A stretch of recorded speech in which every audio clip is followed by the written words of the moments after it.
దేవుని నామానికి వందనాలు. మీ అందరికీ కూడా దేవుని నామమున శుభములను తెలియజేస్తుంటున్నా. మీ అందరికీ కూడా శుభము సమాధానము కలుగును గాక. వింటున్నటువంటి ఈ వాక్యముల ద్వారా మీరు బలపడుచున్నారని నేను నమ్ముతా ఉంటున్నా. ఈ యొక్క మాటల ద్వారా దేవుడు మిమ్మును బలపరుస్తూ ముందుకు ఆత్మీయ జీవితంలో వర్ధిల్లు భాగ్యము అనుగ్రహించాలని ప్రార్థిస్తూ ఉంటున్నా. ప్రియమైనటువంటి దేవుని వారలారా, క్రీస్తును నమ్మినటువంటి మీ జీవితములు క్రీస్తును నమ్మినటువంటి మన జీవితములు ఏ విధంగా ఉన్నవి? క్రీస్తును నమ్మినటువంటి జీవితములు ఏ విధంగా ఉండాలా అనేసి అంటే క్రీస్తును ధరించుకొని జీవించే జీవితాలుగా ఉండాలా. క్రీస్తును నమ్మినటువంటి జీవితములు ఏ విధంగా ఉండాలంటే క్రీస్తును పోలి జీవించు వారమై ఉండాలా, క్రీస్తు మార్గములో నడిచేటటువంటి వారమై ఉండాలా. ఎంతమంది ఇట్టి విధముగా బాప్తిజము తీసుకున్నటువంటి నీ జీవితంలో నీ బ్రతుకు ఏ విధంగా ఉండాలా? దేవుని సన్నిధానమందు, దేవుని సముఖమందు నీవు బాప్తిజమము తీసుకొని, ప్రభువా ఇదిగో నీ సహోదరుడనైనటువంటి నా కొరకు నువ్వు చనిపోయినావు గనుక నేను కూడా నీ నిమిత్తము చనిపోతున్నాను ప్రభువా, ఈ నీటి మూలముగా నా యొక్క పాతరోత జీవితాన్ని నేను పూడ్చిపెట్టేస్తున్నాను, సమాధి చేసేస్తున్నాను ప్రభువా, ఇక జీవించువాడనైనటువంటి నేను కూడా నా సహోదరుల నిమిత్తం కూడా నీ వలె నేను కూడా ప్రాణం పెట్టబద్ధుడను ప్రభువా అని దేవుని యందు చేసిన ఆ ఒప్పందము, ఒడంబడిక, ఆ ప్రమాణము ఏమయ్యింది? దేవుని నామమందు బాప్తిజం తీసుకొని క్రీస్తును నమ్మి జీవిస్తున్నటువంటి నీ జీవితము ఏ విధంగా ఉంది? క్రీస్తును పోలి లేదా క్రీస్తు మార్గంలో క్రీస్తును ధరించుకొని బ్రతికేటటువంటి జీవితములుగా ఉన్నాయా? ఉండలేకపోతున్నాయి. ఎందుకు? ప్రశ్న ఏంటంటే, ఎందుకు నిలబడాలనుకున్నటువంటి నీవు పడిపోతున్నావు? ఎందుకు నడవాలనుకుంటున్నటువంటి నీ జీవితము ఎందుకు తొట్టిల్లిపోతుంది మాటి మాటికి?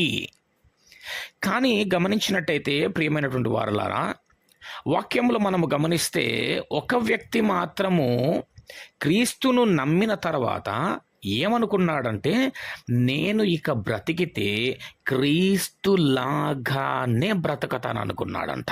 దేవునికి స్తోత్రం.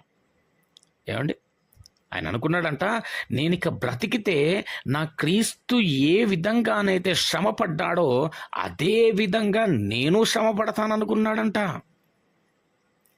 ఏ విధంగానైతే నా క్రీస్తు త్యాగం చేసినాడో అదే విధంగా నేను త్యాగం చేస్తాననుకున్నాడంట. దేవునికి స్తోత్రం. నా క్రీస్తు ఏ విధంగానైతే శ్రమపడి, ఏ విధంగానైతే ఆ బాధను, ఆ హింసను పొందినాడో నేను కూడా అదే విధమైనటువంటి జీవితాన్ని నేను జీవిస్తాను అని బ్రతికినటువంటి వారిలో ఒకరిని మనము చూస్తాం. ఎవరిని అనేసంటే పౌలు గారిని.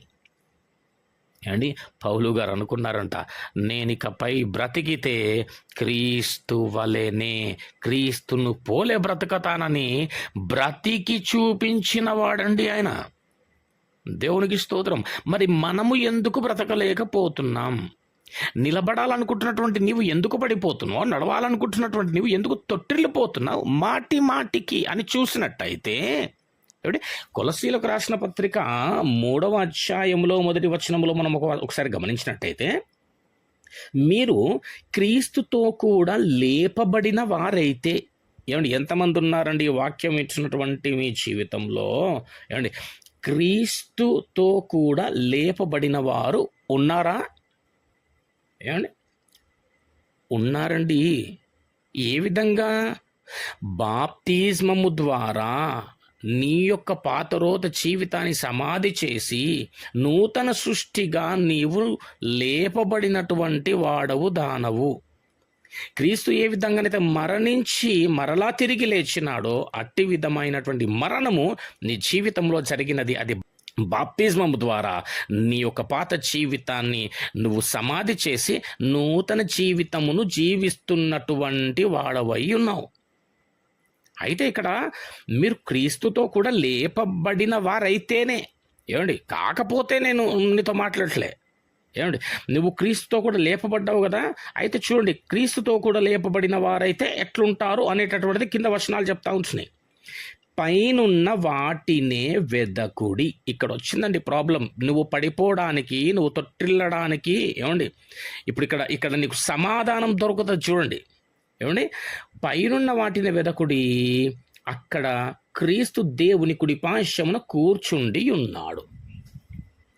కానీ మనం ఎక్కడ వెతుకుచున్నాం? ఈ లోకమందు లోక భోగములను లోకాశల యందు కూరుకపోయి ఈ లోకమందే దృష్టి నిలిపి ఉన్నాము తప్ప పైనున్న వాటిని వెదకట్లే. హల్లెలూయా. ఏమండి, ఈ లోకము, లోక భోగములు, లోకాశల వైపే కొట్టుమిట్టాడుతున్నాము గనుక, ఏమండి, ఆత్మీయ జీవితంలో నిలబడలేకపోతున్నాం. ఆత్మీయ జీవితంలో ముందుకు కొనసాగలేకపోతున్నాం. చూడండి 2వ వచనము, పైనున్న వాటి మీదనే కానీ భూ సంబంధమైన వాటి మీద మనసు పెట్టుకొనకుడి. కానీ మన మనసు ఎక్కడ ఉంటుంది? భూ సంబంధమైన వాటి మీదనే. ఏం ఆలోచిస్తూ ఉంటామట మనము? ఏమి తిందుమా, ఏమి త్రాగుదుమా, ఏమి ధరించుకొందుమా, దేవుని ఎరగనటువంటి వారి వలె మనము కూడా. ఏమండి, అట్లా కాదు కదా. ఏ విధంగా ఉండాలంట నీ జీవితం? క్రీస్తు నమ్మినటువంటి వారి జీవితము పైనున్న వాటి మీదనే గాని భూ సంబంధమైన వాటి మీద మనస్సు పెట్టుకొనకుడి, ఏలయనగా మీరు మృతి పొంది తీరండి. మీరు బాప్తిజం ద్వారా మృతి పొందినటువంటి వారు. ఈ లోకాశలు నీ లోపల ఉండకూడదు. అనుకుంటా ఉంటుండొచ్చు, అన్న నేను నిలబడదాం అనుకుంటున్నాను, కానీ ఎన్నో ఇబ్బందులు, ఎన్నో శ్రమలు, ఎన్నో ఇక్కట్లు. ఏమండి, వాక్యము నీకు ముందే సెలవిచ్చింది ప్రియమైనటువంటి వారలారా. ఏమని సెలవిచ్చింది?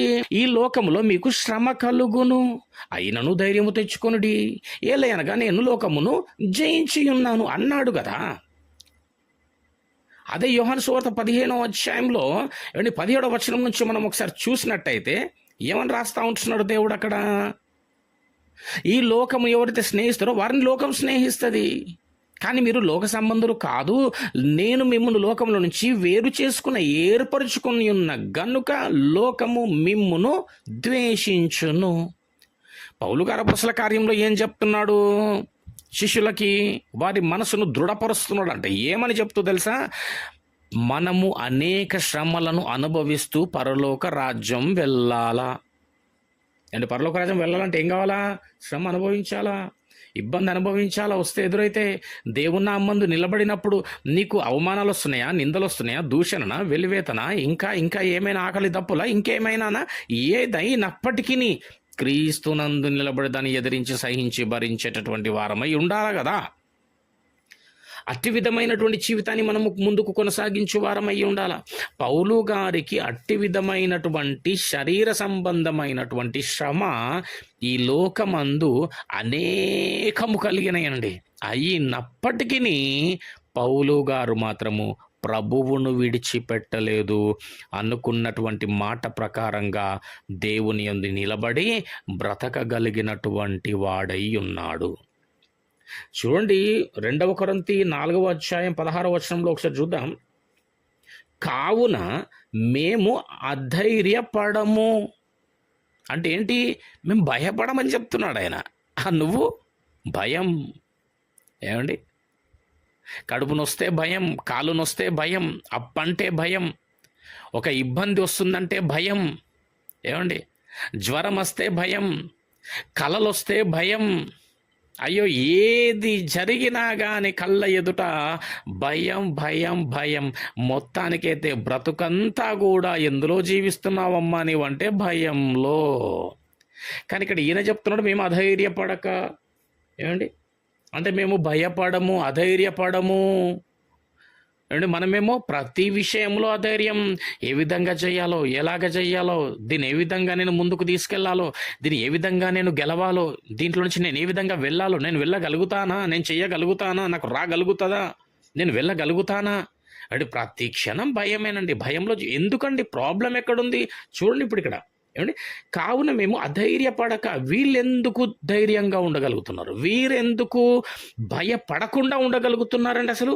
చూడండి ఇక్కడ వాక్యం చూడండి, మా బాహ్య పురుషుడు కృషించుచున్నను కదా, బాహ్య పురుషుడు శరీరము కృషించుచున్నను, అనేకమైన శ్రమ, ఇరుకు, ఇబ్బంది, ఏమండి, స్వజనుల నుంచి కలిగినటువంటి ఆపదలు, ఏమండి, నదుల వలన కలిగినటువంటి ఆపదలు, దొంగల వలన అయినటువంటి కలిగినటువంటి ఆపదలు, ఏమండి, సముద్రముల్లో ప్రయాణము, ఎడారిలో ప్రయాణము, అడవుల్లో నుంచి ప్రయాణము, హింసలు, ఏమండి, ఎన్నో దెబ్బలు, బెత్తములతో కొట్టబడ్డాడు, కొరడాలతో కొట్టబడ్డాడు, ఏమండి, ఇన్ని చేస్తున్నప్పటికీ, కలుగుతున్నప్పటికీ అదే అంటున్నాడు ఆయన, ఏంటి, మా బాహ్య పురుషుడు కృషించుచున్నను, అంతర్య పురుషుడు దినదినము నూతనపరచబడుచున్నాడు.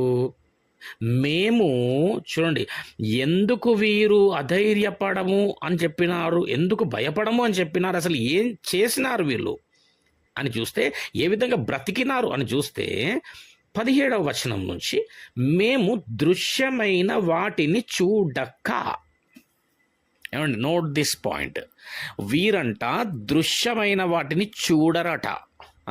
నీవు దృశ్యమైన వాటినే చూస్తుంటావు, అంటే వీరి కళ్ళ ఎదుట కనబడుతున్నటువంటి వాటి పైన దృష్టి ఉంచరట. హల్లెలూయా. మనము ప్రతీది చూస్తూ భయం, ఏమండి, ప్రతీది చూస్తూ భయం, ఏది ఎదురొచ్చినా భయం, ఏది కనబడినా భయం, ఏమండి, వీరేమో దృశ్యమైన వాటిని చూడక, మరి దేన్ని చూస్తారండి పౌలు గారు మీరు? ఏమండి, దృశ్యమైన వాటిని చూడక అదృశ్యమైన వాటినే నిదానించి చూచుచున్నాము. దేన్ని చూస్తున్నారంట వీళ్ళు? అదృశ్యమైనటువంటి వాటిని చూస్తున్నారు, కానీ దృశ్యమైనటువంటి వాటిని చూడట్లే. మనమేమో దృశ్యమైనటువంటి వాటిని చూస్తున్నాము, అదృశ్యమైనటువంటి వాటిని అసలే లేవని బ్రతుకుతా ఉన్నాము, గనుక బతుకంత భయం. అవునండి, అదృశ్యమైన వాటిని నిదానించి చూడడం అంటే అసలు అదృశ్యమైనటువంటి వాటి ఏంటండి? అదృశ్యమైనవంటే ఏంటండి అసలు అంటే? ఏమండి, పరలోకం. అదృశ్యం అంటే కనబడనటువంటిది. హల్లెలూయా.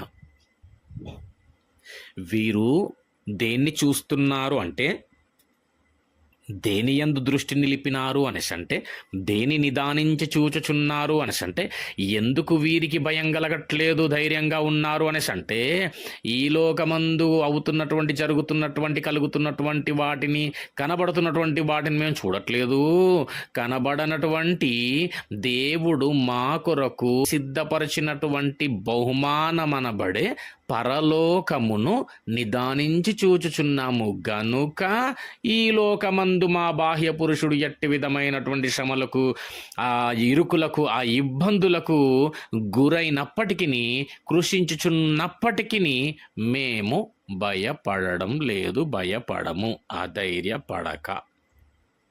దేవునికి స్తోత్రములు. దేని చూస్తున్నాడంట పౌలు గారు? అదృశ్యమైన వాటిని. అదృశ్యమైన వాటిని చూస్తూ ఏ విధంగా బ్రతికినాడో చూడండి. గనుక క్షణమాత్రముండు మాచులకని శ్రమ. ఏమండి, శ్రమను ఏమని మాట్లాడుతున్నాడు చూసినారా? ఆయన శ్రమను ఎంత ఈజీగా తీసిపారేసినాడో చూసినారా? ఇది క్షణమాత్రముండు శ్రమనంట. ఏమండి, ఆయనకు కలిగినటువంటి శ్రమలు ఏమండి బహుభయంకరమైనటువంటివి. దేవుని శరీరమందు ఎట్టి విధమైనటువంటి గాయములు ఉండెనో, మళ్ళీ ఆ విధమైనటువంటి గాయములు చూడాలా అనేసి అంటే అది పౌలు గారి శరీరం పైన ఉంటుందండి బాబు. ఏమండి, అంత భయంకరముగా బాహ్య పురుషుడు శ్రమచేత కృషించుచున్నను, భయంకరమైన శ్రమ, ఒత్తిడి జరిగినప్పటికీ, శ్రమలు దాడి చేసినప్పటికీ, అట్టి శ్రమలని నేనేమంటున్నాడో తెలుసా? ఏమండి, చులకని శ్రమ అంటున్నాడు ఈయన. హల్లెలూయా. ఏమండి, మనం ఏం చేస్తామండి? ఏదైనా చిన్న చిన్న శ్రమ, అవమానము, అనుకున్న పని జరగకపోతేనో, కలగకపోతేనో, అనుకున్నది రాకపోతేనో, అనుకున్నది పొందకపోతేనో, ఎదుటివారి విషయంలో మనమేడ చులకనవుతామేమో అని చెప్పేసి ఈ శ్రమను బట్టి మనము చులకనవుతా ఉంటుంటే, పౌలు గారేమో ఆయన పైన పడినటువంటి ఆ శ్రమనే చులకనగా చేసి మాట్లాడుతున్నాడు. నేను అనుకుంటానేంటి అనేసి, ఆ శ్రమలు కూడా సిగ్గుపడి ఉండవచ్చు పౌలు గారి ముందట. ఎందుకురా బాబు అసలు ఈయనతోని పెట్టుకున్నాం, ఈయన దగ్గరకు వచ్చినామని. ఎందుకు? ఎంత ఈజీగా తీసి పడేస్తున్నాడండి, ఎంత చులకన చేస్తున్నాడు వాటిని. చూడండి ఎందుకు ఆ విధంగా ఏ విధంగా అట్లా మాట్లాడగలిగినాడు ఈయన దృశ్యమైన వాటిని చూడట్లేదండి. పాయింట్ నోట్ చేసుకోండి. అదృశ్యమైన వాటి యందు నిదానించి చూచినాడంటే ఈయన. చూడండి 18వ వచనంలో, క్షణ మాత్రముండు మా చులకని శ్రమ మా కొరకు అంతకంతకు ఎక్కువగా నిత్యమైన మహిమాభారమును కలుగజేయుచున్నది. ఏలయనగా చూడండి, దృశ్యమైనవి. మళ్ళీ నోట్ దిస్ పాయింట్. దృశ్యమైనవి అంటే ఏవైతే నీవు చూస్తున్నావో, ఏదైతే నువ్వు ఈ లోకంలో శాశ్వతం అనుకుంటున్నావో, ఏదైతే నువ్వు ఆశిస్తున్నావో, దేని కొరకైతే నువ్వు ప్రయాసపడుతున్నావో రాత్రి పగలు, అవి అనిత్యములు అని చెప్తున్నాడు. అవి ఉండవట. హల్లెలూయా. అవి ఉండవు. నువ్వు చనిపోతే నీతో అవి రావు. చనిపోతే చిటికన రేలుకున్నటువంటి ఉంగరంతో సహా లాక్కుంటారండి బాబు. చనిపోతే ముక్కు పుడక కూడా ఉంచరండి. ఎక్కడికక్కడ శరీరాన్ని ఖాళీ చేసి పాడేసి పూడ్చేస్తారు. అందుకే చెప్తున్నాడు, దృశ్యమైనవి అనిత్యములు. అమ్మా జాగ్రత్త బ్రదర్. దృశ్యమైనవి అనిత్యములు, అదృశ్యమైనవి నిత్యములు. హల్లెలూయా. ఏంటండి అదృశ్యమైనవి? పరలోకం. అదృశ్యమైనటువంటి ఆ పరలోకము ఇప్పుడు నీకు ఈరోజు ఏదైతే లేదనుకుంటున్నావో, కనబడత లేదనుకుంటున్నావో, అదే శాశ్వతంగా ఉండేది. నువ్వు అందులోనే యుగయుగాలు జీవించాల్సినటువంటి వాడవై ఉన్నావు. అందులో నీవు యుగయుగములు దేవునితో పాటు, క్రీస్తుతో పాటు నిత్యము బ్రతకాలా అనేసి అంటే, ఈ దృశ్యమైనటువంటి, ఈ కనబడుతున్నటువంటి ఈ లోక సంబంధితమైనటువంటి వాటిపై నుంచి మనసు తీసేయు. ఒకవేళ ఈ లోకమందు జరుగుతున్నటువంటి వాటి యందు గనక మనసు పెట్టుకొని ఉన్నావంటే నీ బ్రతుకంతా భయంలో బతకవలసి వస్తుంది అని అర్థం. కనుక ప్రియమైనటువంటి వారలారా, నీకు ఏది అవసరమో ఈ లోకమందు నా దేవుడికి తెలిసేయున్నది ముందే. తెలిసియున్న దేవుడు నీకు అనుగ్రహించకపోడు. గనుక నీవు ఆయన యందు దృష్టి ఉంచు. నీవు ఆ అదృశ్యమైనటువంటి ఆ పరలోకము యందు నువ్వు దృష్టి ఉంచు. ఆ పరలోక ప్రత్యక్షతను నువ్వు పొందుకో. దేవుడు నీ జీవితమందు తాను తోడయుండి నిన్ను నడిపించేటటువంటి బలమైనటువంటి దుర్గమై ఉన్నాడు.